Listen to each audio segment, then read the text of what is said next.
Okay, welcome to Supply Chain Effect 600 Seconds, or SCE 600 Seconds. Today I have with me Lars Lindgaard from Boozt. And please, Lars, can you introduce yourself? Yeah, I'm from Boozt Fashion, working out of a warehouse in Ängelholm.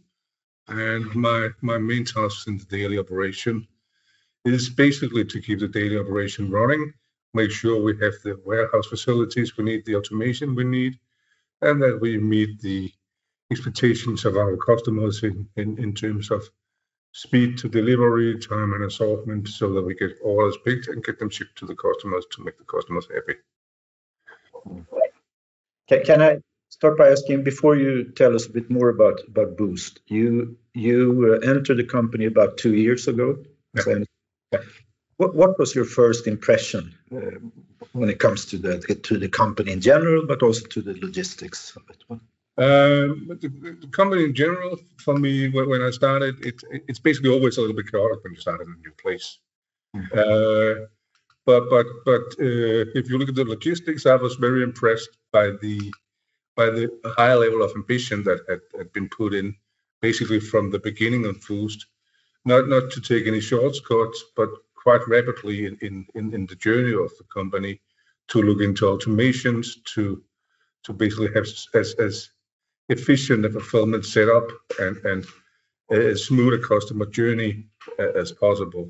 So that actually quite impressed me to begin with. Yeah.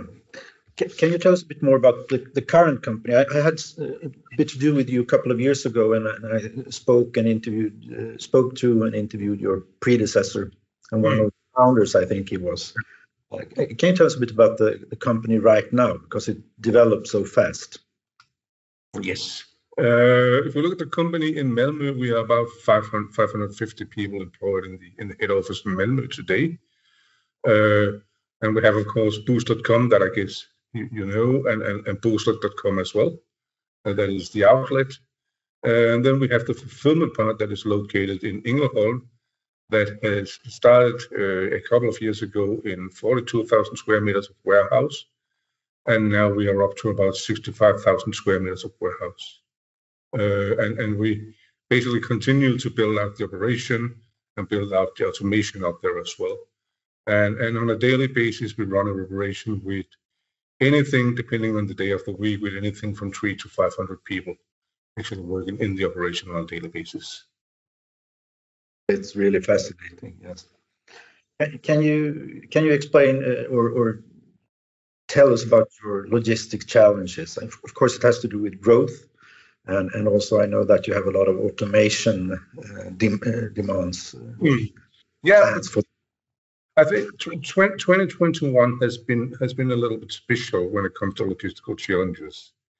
First of all, how would the market react coming out of COVID?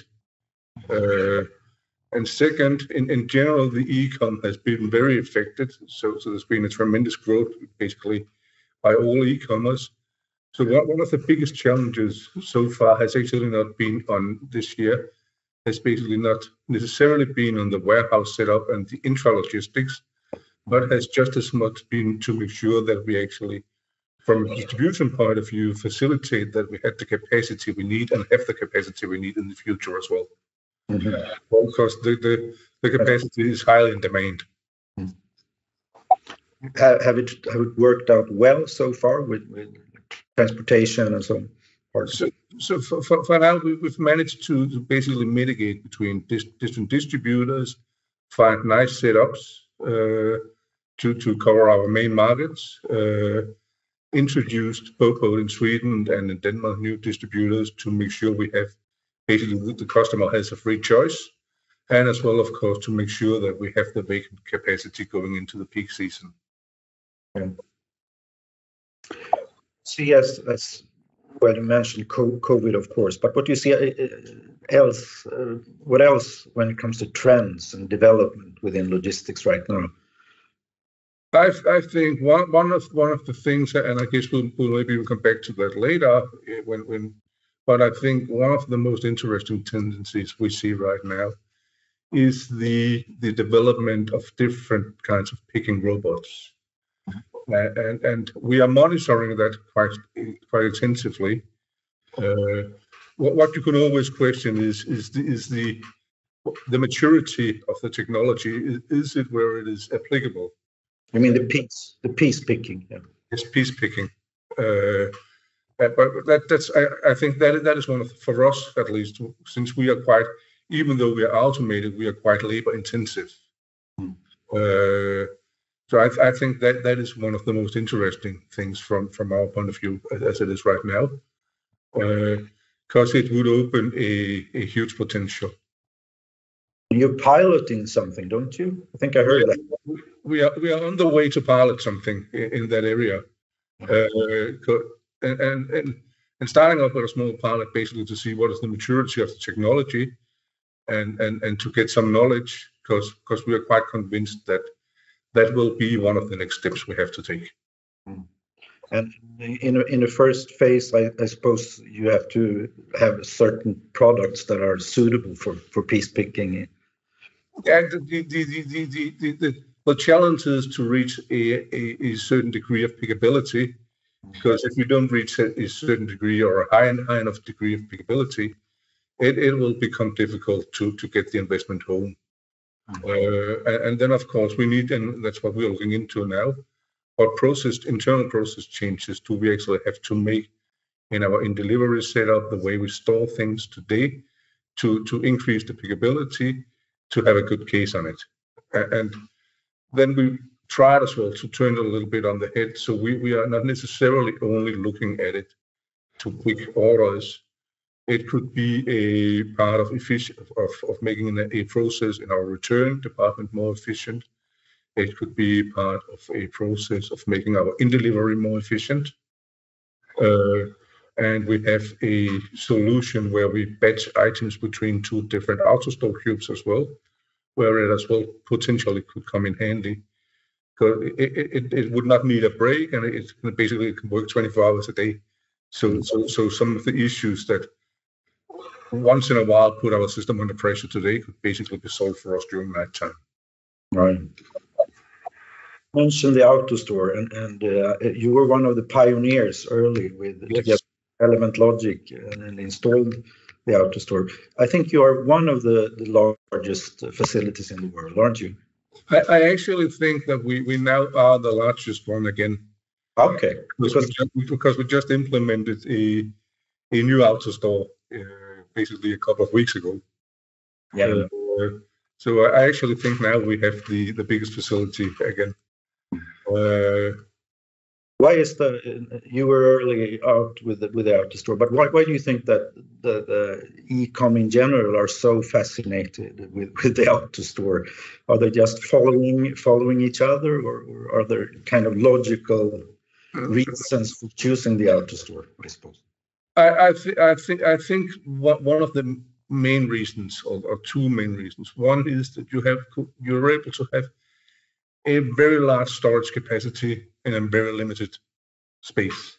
And if you look at a lot of e-commerce, they basically have a quite large assortment. That means a lot of articles, and you would need tremendously big warehouses if you were to store that on shelves.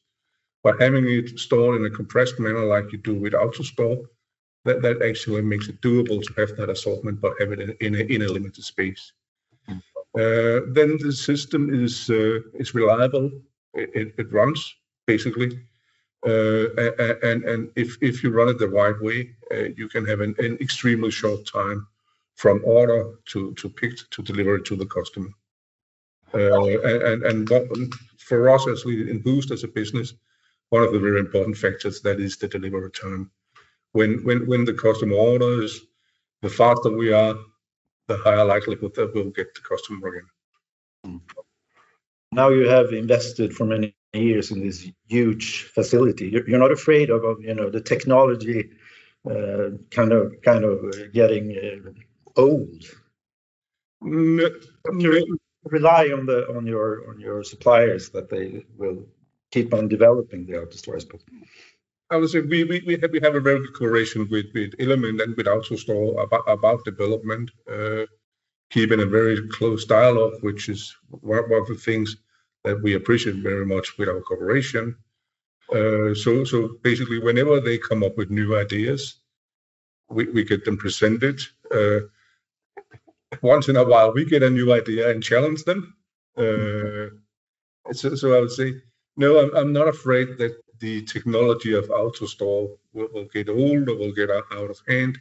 I see, from what we have seen until now at least, they have been had the pace to keep up development with the needs we have had, and as well, when we address them with problems and needs we have for development, have been very focused on trying to help us. What's your vision for, let's say, in 5 years, for the warehouse and for the whole distribution process? What do you expect? My vision would of course be basically that we are running a extremely big warehouse with only a few operators. But I think what we'll see is that we will have a certain categories of orders that are basically packed, fully automated, packed without any human interaction. Then I think we will, since we expand to different buildings and different facilities, we will move into other kinds of automation as well, apart from AutoStore and picking robots. I think we will start using AGVs for internal transport. Potentially, we could as well, depending on the development, look into on our internal transport between warehouses on automated vehicles as well. Okay. If we look at the distribution, I think the tendency very much on the distribution part, on the out part, goes in the direction that it needs to be green. It needs to be fueled by either electricity or whatever. And as well that the customer wants to have more knowledge about the journey of their package. So I would guess we would eventually put in more contact points for the customer to see, now my packet is here, now my packet is here, and in the best case, basically 30 minutes before arrival, your package will be in the shop in 30 minutes. How do you see the returns? Are the returns an inevitable part of the business model, or will it kind of decrease in the future? Because I think if you want to sell apparel and fashion like we do, you eventually will have to live with a high percentage of return. That said, I think technology will be able to help us to bring down the return rate. But I think that it is basically just a condition in the market as well. So I think the success comes from, of course, trying to reach the correct level on returns and not having it too high, like we've done with the fair use that you might recall we did earlier. But I think very much as well in the return to have a very efficient process and deal with it in an efficient manner. And then, of course, having in mind that trying to do it with the lowest impact on the environment and so on. And that's as well why we keep on dealing with our returns in Sweden and have not moved it to Czechoslovakia or Estonia or anywhere. We keep on dealing with it locally. So Lars, Boozt defines itself as a tech company primarily, a tech company that sells fashion, and by defining yourself like that, you could almost put anything in your facility that would fit information and technology. How broad do you see that the assortment will be in the future? At the end of the day, I think that is up to the customer to decide. But of course, we launched our home part that we have very high expectations on, and that will as well we'll be able to grow and hopefully as well use different kinds of automation to help us deal with it in a good manner. But at the end of the day, I think the assortment and the assortment depends very much what does the customer request. So it kind of will develop organically, but you must have a plan by kind of expanding it. There are plans, but I would say for now, I will not go into details on that. But home, of course, is very interesting for us. Yeah. And talking about you as a tech company, you are also acquiring companies. Only this year, I think, a couple of companies within technology companies that will further strengthen you and give you. Can you kind of explain how you, the management, thinks about the future and investing in further in technology? I think it very much for us has to do with control. We want to own and control our own processes. Model. Yeah, and we just launched Boozt Pay as an example, because we want to be on our own, basically be on our own legs. Yeah. And I think we will keep on developing different technology solutions, both that fits in on top of the business, but as well to support the different elements in the business to run a better business. And if that needs us to acquire companies or develop some of the companies we already have in different directions, I think that will clearly be done. Thank you so much, Lars Lindgaard, for a nice talk. You're most welcome. Thank you.